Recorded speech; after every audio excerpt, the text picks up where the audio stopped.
Hello friends, சிம்பிளாக ஒரு lemon ரசம் வைக்கலாம் வாங்க. அதுக்கு ஒரு லெமனை எடுத்திருக்கேன். ஒரு 4 பேர் சாப்பிட்ற மாதிரினா ஒரு லெமன் கரெக்டாக இருக்கும். கருவேப்பிலை ஒரு 2 கொத்து, மல்லித்தழை எடுத்திருக்கேன், ஒரே ஒரு பச்சை மிளகா, பூண்டு ஒரு 6-7 பல் எடுத்திருக்கேன், ஒரே ஒரு தக்காளி, கொஞ்சம் உப்பு, மஞ்சத்தூள், மிளகு ஜீரகத்தை நுணுக்கி வச்சுருக்கேன். அதுக்கப்புறம் தாளிக்க கடுகு ஒரு 1/2 ஸ்பூன், ஒரே ஒரு காஞ்ச மிளகா, பெருங்காயத்தூள், அவ்வளோதான். இப்போ ஒரு கிண்ணத்தை எடுத்து அதில் பூண்டு தட்டி போட்டுக்கணும். பச்சை மிளகாயை 2ஆக கட் பண்ணி போட்டிருக்கேன். மல்லித்தழை, கருவேப்பிலை 2ஐயும் சேர்த்துங்க கட் பண்ணி. அப்புறம் தக்காளி, ஒரு தக்காளியும் அதில் சேர்த்துடலாம். சால்ட்டை சேர்த்துடலாம். மஞ்சத்தூள் அதில் சேர்த்துருங்க. மிளகு ஜீரகம் நுணுக்கி வச்சுருக்கேன், அதையும் சேர்த்துடலாம்.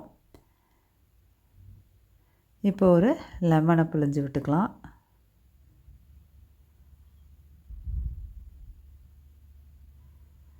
இது புளி ஃபாரின்லலாம் பார்த்திங்கன்னா புளியை சேர்க்குறதே கிடையாது. நம்ம தான் இங்கே புளி ஜாஸ்தியாக சாப்பிட்றோம். அங்கே லெமனும் தக்காளியும் மட்டும்தான் புளிப்புக்கு சேர்க்குறாங்க.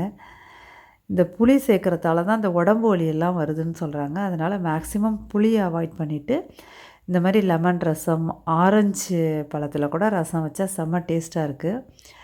ஆரஞ்சு ரசம் வைக்கலாம், அப்புறம் நெல்லிக்காய் ரசம், இதெல்லாம் வைக்கலாம்.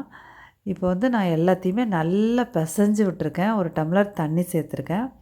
பாருங்கள், ரசமே ரெடி ஆயிடுச்சு. இதுக்கு ஒரு 1/2 ஸ்பூன் எண்ணெய் இருந்தால் போதும். அதில் ஒரு 1/2 ஸ்பூன் கடுகு,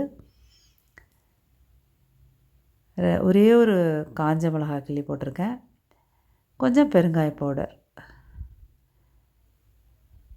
அவ்வளோதான். இது பொரிஞ்சோன்னே நம்ம கரைச்சி வச்ச ரசத்தை இதில் சேர்க்க வேண்டியதான். இது லைட்டாக சூடு வந்தால் போதும், கொதிக்கணும்னு அவசியம் இல்லை. பாருங்கள், ரசம் சூப்பராக ரெடி ஆயிடுச்சு. நாமளும் கொஞ்சம் புளியை குறைச்சிக்கிட்டு இந்த மாதிரி தக்காளி, லெமன் இதுலேயே ரசம் வச்சு பழகிக்கிறது நல்லது. முக்கியமாக உடம்பு வலி இருக்கவங்க புளியை கம்மி பண்ணிக்கிட்டிங்கன்னா ரொம்ப நல்லது. புளி உடம்பு வலிக்கும்னு சொல்கிறாங்க. அதனால் இந்த மாதிரி லெமன், ஆரஞ்சு ரசம் வச்சு பழகுங்க. Thank you friends.